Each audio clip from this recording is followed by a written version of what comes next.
Bien, nuestro invitado central de hoy es el presidente de la Cámara Peruana de la Construcción, CAPECO, Jorge Zapata Ríos, a quien le agradezco muchísimo su presencia hoy en el programa. Bienvenido.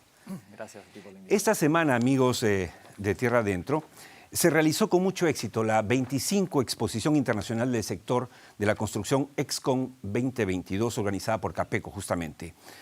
¿Cuáles, diría Jorge, que son las principales conclusiones del foro, sobre todo construcción es crecimiento? Bueno, las conclusiones son que la construcción, como muchos otros sectores e industrias del país, no atraviesa por un buen momento. Primero porque la economía no está del todo reactivada, las fuerzas y los vientos internacionales no son los más adecuados para impulsar la economía y el sector construcción en general, pero a eso se suma la inestabilidad política y un gran fenómeno que le causa mucho problema a la construcción, que es el mal sistema de contrataciones que tenemos, los grandes problemas que tenemos por paralización de obras, corrupción y todo lo que se ha mencionado en el foro.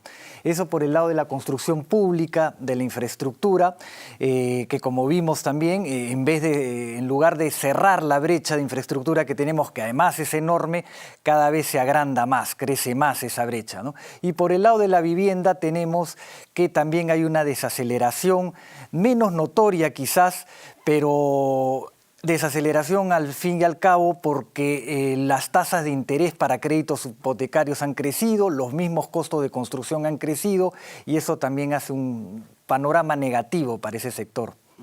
Ahora, hay, digamos, información confusa, ¿no? Porque por un lado vemos que la macroeconomía peruana goza de muy buena salud, ¿no es cierto?, baja inflación dentro del contexto mundial, bajo endeudamiento respecto al PBI, fortaleza de la moneda nacional, pero por otro lado, la construcción que debería, digamos, jalonar, ¿no es cierto?, de manera decidida la economía, está alicaída y que casi se sostiene en buena parte porque el sector minero lo hace. ¿Cómo ven ustedes esta situación? Pero vamos a ver, los números macroeconómicos que antes en el país, estamos hablando de hace 4 o 5 años y 10 años antes, eran fabulosos, ¿no? Con inflaciones del orden del 2,5%, ¿no? Un crecimiento del PBI del 6-7%. Esos números también se han deteriorado. Efectivamente hay países que la están pasando peor, pero estamos viendo inflaciones del 8,5%, 8,7%, estamos viendo crecimientos mucho menores, ¿no? Del 2,5%. Entonces, es notorio el deterioro de la economía. Y a eso no es ajeno el sector construcción y el sector de la vivienda, ¿no? Todo está encadenado al final, ¿no? Si los números de la macroeconomía siguieran creciendo a ritmos de 6-7%, como crecíamos hace 10 años, probablemente la construcción estaría creciendo mucho más. El actual alcalde de Lima, el arquitecto Miguel Romero, hizo una exposición en EXCON 2022 que a mí me impresionó mucho porque nos hablaba de propuestas concretas para una Lima del futuro, para una nueva Lima, ¿no es cierto? Redibujando un poco a la ciudad. ¿Qué rescataría usted para los televidentes de Tierra Adentro de las propuestas que compartió con nosotros el actual alcalde de Lima? Varias cosas. Lo primero a rescatar sin duda es que por fin tengamos un plan de desarrollo urbano, ¿no? El plan MED Lima al 2040, que no lo teníamos hace décadas. Entonces hemos logrado superar ese escollo que es fundamental, importantísimo, y en realidad hablamos poco de estas cosas a nivel prensa, ¿no? Te felicito que toques el tema, pero la verdad es que se habla poco y es realmente inconcebible que administremos las ciudades sin un plan de desarrollo, ¿no? Ahora, dentro de ese plan de desarrollo, pues él está contemplando que la ciudad ya no es, pues, digamos, desde Comas, Independencia, hasta por el sur Villa El Salvador o Chorrillos, ¿no? Se está contemplando una ciudad más grande, una ciudad que tiene que ser planificada de esa forma. ¿Por qué? Porque ya las zonas consolidadas no tienen mucho espacio para crecer, salvo que sea en verticalidad, ¿no? Y eso sí lo estamos viendo, el crecimiento en verticalidad, pero los terrenos en zonas consolidadas es difícil que se obtengan precios por ellos adecuados como para hacer vivienda social para el sector más bajo de la población. Entonces hay que pensar en un poco más al norte y un poco más al sur para poder obtener el suelo necesario para esa vivienda social. Pero a la vez hay que integrarlo con buenas vías de comunicación, con un buen sistema de transportes, y por eso que planificó esta continuación de la periurbana que llegue hasta Chancay, bordeando un poco toda la zona urbana para evitar el tránsito, ¿no? Una cosa que a mí me llamó mucho la atención, Jorge, fue que él nos presentaba, claro, que Lima tiene tantos distritos, ¿no es cierto? Y la propuesta es hacer algo así como lo que se quería hacer en la región, es decir, que se junten varios distritos para que sean, digamos, tengan una mejor, de la zona norte, de la zona centro, de la zona sur, en vez de esta multiplicidad de distritos que crean cacicazgos, donde nadie tiene plata para hacer nada. Y, por ejemplo, la famosa ruta que yo escucho desde los 90, ahora sí vamos a hacer que termine la avenida Primavera, ¿no? Y que pase y que una con La Molina, nunca pasa, porque hay 20 alcaldes haciendo eso. Eso es un aporte también importante de esa propuesta. Por supuesto que sí. Él habla de macro regiones en Lima que aglutinen varios distritos, pero no para quitarle pues la administración a un distrito, porque eso evidentemente es imposible. Pero ¿por qué no se pueden juntar para tener servicios en común, por ejemplo, ¿no? Un recojo de basura en común, un serenazgo en común, que por economías de escala evidentemente sería un mejor servicio y a menor costo. Y también para planificar sus obras cuando éstas atraviesen varios distritos, es bastante lógico que se junten varios distritos para hacerlo, ¿no? Entonces, también ahí hay una propuesta interesante. Cuando usted hizo uso de la palabra, me impresionó gratamente un tema que compartió con la audiencia, y es que el sector construcción se ha convertido en un verdadero ejemplo, y no se dice tampoco mucho, de cómo es posible que el empresariado y los sindicatos convivan de una manera armónica. ¿Puede decirle a nuestros televidentes en todo el país y fuera del país, ¿hace cuántos años el sector construcción no sufre una huelga? 20 años que tenemos esta negociación colectiva, este cierre de pliego con la Federación de Trabajadores de Construcción Civil del Perú, y en esos 20 años no hemos sufrido un día de paralización. Y bien lo dices, Óscar, claro, cuando uno se pone de acuerdo, cuando uno llega a consensos con gente que piensa lo mismo, que piensa igual, no es tan difícil. Claro. Pero ponerse de acuerdo con el que está del otro lado de la mesa, cuyos intereses son totalmente opuestos, sí es difícil. Y vaya que han habido años como el actual, que ha sido difícil, pero sin embargo hemos logrado llegar a estos acuerdos y mantener estos 20 años de armonía. Las mafias de los invasores de terrenos son, a mi modo de ver, un tumor canceroso que impide el crecimiento armónico de nuestras ciudades y de nuestro país. ¿Qué se puede hacer?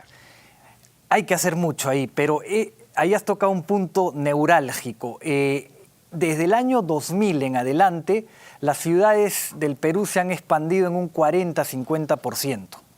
Ese 40 o 50%, de ese 40 o 50%, el 90% ha sido tomado por tráfico de tierras, por tomas ilegales, es decir, por informalidad e ilegalidad.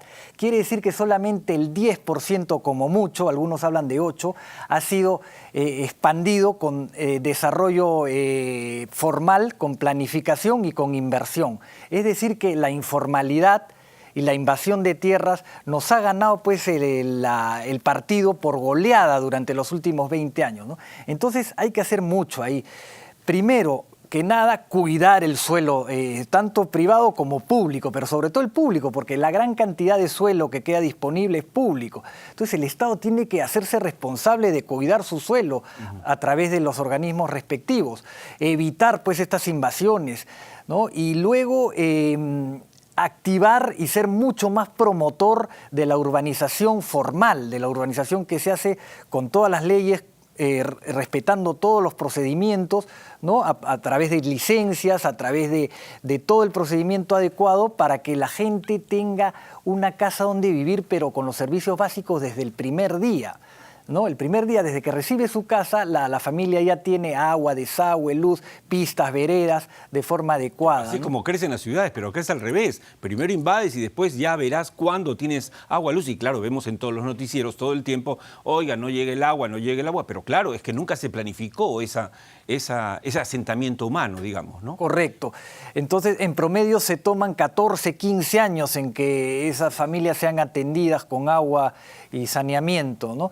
Entonces, el Estado tiene que impulsar mucho la construcción de vivienda formal, ¿no? Tiene que seguir impulsando los subsidios para la vivienda para las familias de más bajo poder adquisitivo y tratar de trabajar en las tasas de interés, tratar de que el Fondo Mi Vivienda no levante sus tasas, que eso también es sustancial, y tiene que decidir apostar, pero de una forma agresiva, por la vivienda formal para tratar de ganarle poco a poco terreno a la informalidad, a la invasión y a ese modelo que se ha construido por tantos años en el Perú. Antes que nos gane el tiempo y agradeciéndole mucho su presencia hoy en el programa, que estoy seguro será la primera, pero no la última, el tema de la construcción es fundamental en el desarrollo del país, además como generador de empleo, ¿no es cierto? Es muy democrático en ese sentido.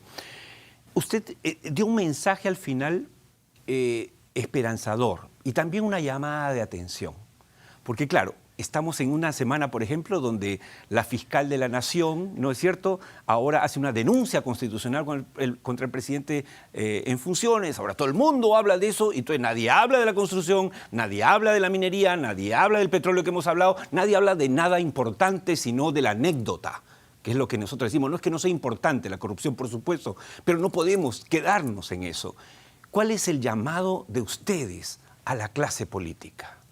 Precisamente ese de hablar de los temas importantes del país, hablar de los temas que generan economía, que generan crecimiento, que dan empleo, y al dar empleo dan bienestar a la gente. Por supuesto que hay que hablar de minería, hay que hablar de petróleo, hay que hablar de industria, hay que hablar del agro, hay que hablar de la construcción y de todos los sectores que involucran el desarrollo económico del país. No solo quedarnos en la anécdota del día a día, que por supuesto tiene su importancia y hay que señalarlo, ¿no? Pero no todo puede ser eso por un lado. Y a los políticos que, aparte de hablar de los temas trascendentes para el Perú, es increíble que acabamos de pasar una campaña electoral municipal y no se habla de estos temas. Yo no he escuchado a ningún candidato hablar de planificación urbana, de vivienda. Sí. Y acabó la campaña. Y acabó la campaña, ¿no? Y por supuesto, si van a resolver el problema de la vacancia o la permanencia de Castillo en el poder, o no lo van a resolver, por lo menos pues que se pongan a trabajar en otros temas y sobre otros temas lleguen a consensos. Claro. ¿No? Porque no podemos pasarnos la vida en ese tema único y no ver los otros problemas que tiene el país, ¿no? Bueno, muy claro el mensaje. Hemos conversado con el presidente de Capeco, presente hoy en el programa. Muchas gracias, Jorge.